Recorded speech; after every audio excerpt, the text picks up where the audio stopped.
1877 में जर्मनी में कॉल टेंसलर नाम के एक व्यक्ति का जन्म हुआ, जिसकी उम्र अभी बस 12 साल की ही हुई होगी।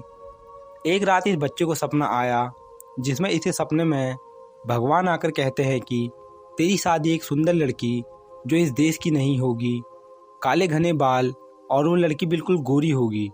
सपना पूरा होने के बाद से ये लड़के को सपना पूरा याद था और तब से ही इसने सोच लिया था कि इसकी शादी बस उसी लड़की से ही होगी और इसे अब वो लड़की ढूंढनी है। इसके लिए वो पूरी दुनिया में घूमा कि कब वो सपने वाली लड़की उसे मिल जाए, लेकिन उसे वो लड़की मिलने में पूरे 40 सालों का समय लग गया था। लेकिन वो अब 40 सालों का हो गया था तो उसके घर वालों ने उसके पहले ही मजबूरन शादी करवा दी थी और इस शादी से उसके 2 बच्चे भी थे। लेकिन वो हमेशा ही अपनी पत्नी से कहता कि तुम मेरा प्यार नहीं हो और ना ही तुम मेरे सपने वाली लड़की हो। सन 1926 को कॉल जर्मनी छोड़कर अमेरिका के फ्लोरिडा में शिफ्ट हो गया। अब वहाँ जाकर उसे नौकरी करनी थी तो उसे लैब के अंदर जॉब मिल गई, जहाँ वो रेडियोलॉजिस्ट बन गया और वहाँ वो अब मरीजों को देखता था। यहाँ हॉस्पिटल में उसे काम करते हुए 4 सालों का समय बीत गया था। तभी एक दिन अप्रैल 1930 को एक ऐसा दिन आया जब वो हॉस्पिटल में मरीजों को देख ही रहा था, तभी उसके सामने एक पेशेंट खड़ी हो गई। इस पेशेंट को देखकर उसके होश उड़ गए, क्योंकि ये ही वो लड़की है जिसे वो इतने टाइम से ढूंढ रहा था। इस लड़की के एकदम काले बाल थे, वो लड़की एकदम गोरी थी। तभी कॉल उस लड़की के पास गया और उससे बात करने लगा, जिस पर उस लड़की ने अपना नाम मारिया बताया। उस समय उसकी उम्र बस 21 साल की ही थी और वो यहाँ इलाज के लिए क्यूबा से यहाँ शिफ्ट हुई थी। कॉल को उससे बात करने के बाद पता चला कि उसे एक घातक बीमारी टीबी की बीमारी है और इस समय बदकिस्मती से टीबी का इलाज संभव नहीं था। कॉल को पता चलते ही वो परेशान हो गया। जब हॉस्पिटल में भी उसका इलाज नहीं था तो कॉल ने उसे बचाने के लिए कुछ भी करने की ठान ली थी। वहाँ के डॉक्टर ने भी साफ मना कर दिया था कि वो इसका इलाज नहीं कर सकते। तो वो लड़की के माता पिता उसे घर ले जाने लगे, जिसके बाद कॉल ने उसके घर वालों से बात की कि मैं इसका घर आकर ही इलाज करूँगा। कॉल से हॉस्पिटल से ही सामान चुराकर उसके घर जाकर उसका इलाज करने लगा। कॉल ने अपना पूरा जोर लगा दिया मारिया को बचाने के लिए, लेकिन 1931 आते आते मारिया ने एक दिन दम तोड़ दिया। उसकी मौत से कॉल पूरी तरह से टूट गया। लेकिन कॉल ने मारिया के घर वालों से कहा कि वो मारिया का अंतिम संस्कार का पूरा खर्चा खुद करेगा और उसने मारिया के लिए एक बहुत बड़ा मकबरा भी तैयार करवा दिया था और उसने उस मकबरे की चाबी भी अपने ही पास रखी और मारिया के घर वालों से कहा, जब भी मारिया के मकबरे में जाओगे तो बाहर से ही फूल चढ़ाकर वापस आ जाना। ऐसे ही दिन बीतते गए। तभी एक बार मारिया के मकबरे के सामने से कोई व्यक्ति गुजरा, जिसने कई बार कॉल को उस मकबरे में जाते हुए देखा था।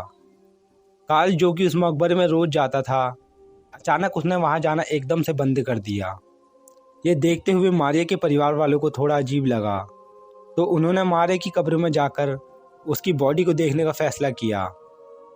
वहां जाकर मारिया के परिवार वालों को मारिया की बॉडी वहां नहीं मिली, क्योंकि जिस दिन से कॉल ने वहां जाना बंद कर दिया था, उसके बाद से 9 सालों तक वो लास्ट कॉल के पास उसके घर पर ही थी। कॉल लगातार 1 साल तक उसकी कब्र में जाता था। वो रोज जाते हुए वहां परेशान हो गया था, जिसके चलते उसने मारिया की लाश को घर पर ही लाने का फैसला लिया। क्योंकि उस लाश का इतने समय से सड़ना लाजमी था, तो कॉल उसके गले हुए शरीर के हिस्सों को ठीक करने के लिए बाजार से सामान लाकर उसके गले हुए हिस्सों में प्लास्टर करके उस हिस्से को ठीक कर देता। लाश पुरानी होती जा रही थी, जिसकी वजह से उसके सिर के बाल भी अब झड़ने लगे थे। अब कॉल मार्केट से काले बाल लाकर मारिया को पहना देता था। ऐसे ही दिन बीतने तक उसने मारिया की पूरी बॉडी को एक डॉल की तरह बना दिया था। उसकी सड़ती हुई लाश की बदबू को छुपाने के लिए कॉल अपने साथ बहुत सारी सेंट की बोतलें लाता और उस पर छिड़क देता। मारिया की पूरी बॉडी तो उसने ठीक कर दी थी, लेकिन उसकी आंखें जो गल गई थी, उसने उन्हें ठीक करने के लिए उन पर कंचे लगा दिए। ऐसे ही 9 साल बीत गए थे। कार्ल ने मारिया के साथ घर के अंदर ही उससे शादी कर ली थी, बिना किसी को बताए। वो उसके साथ रहता खाता, उसके साथ अपना पूरा पूरा दिन बिताता। एक दिन मारिया की जो छोटी बहन थी वो कॉल के घर उससे मिलने गई। उसके घर पहुंचते ही मारिया की छोटी बहन ने जो देखा, उसे देखते ही मारिया की छोटी बहन का दिल दहल गया। अंदर जाते ही उसकी बहन को मारिया वहीं सोफे में बैठी हुई दिखी। उसके साथ बैठकर ही कॉल खाना पीना खा रहा था।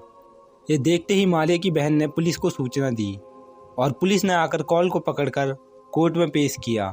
उस समय वहाँ के संविधान में ऐसे क्राइम की कोई सज़ा नहीं थी, तो कॉल को छोड़ दिया गया। लेकिन मारिया की लाश को उसके घर वालों ने वापस लेकर कॉल को बिना बताए कहीं दफना दिया था। जिसके बाद कॉल ने उसके पास जाकर कई बार उनसे पूछा भी कि उसे कहाँ दफनाया है, मुझे बता दो, लेकिन उसके घर वालों ने उसे कुछ नहीं बताया। इंटरव्यू के दौरान कॉल ने बताया कि वो उससे दिन रात बातें करता था। इससे पता चलता है कि कॉल ने मारिया को पाने के लिए कितनी सारी हदें पार कर ली थी। दोस्तों, ऐसे ही हॉन्टेड किस्से कहानियाँ सुनने के लिए हमारे YouTube चैनल को लाइक एंड सब्सक्राइब जरूर करें।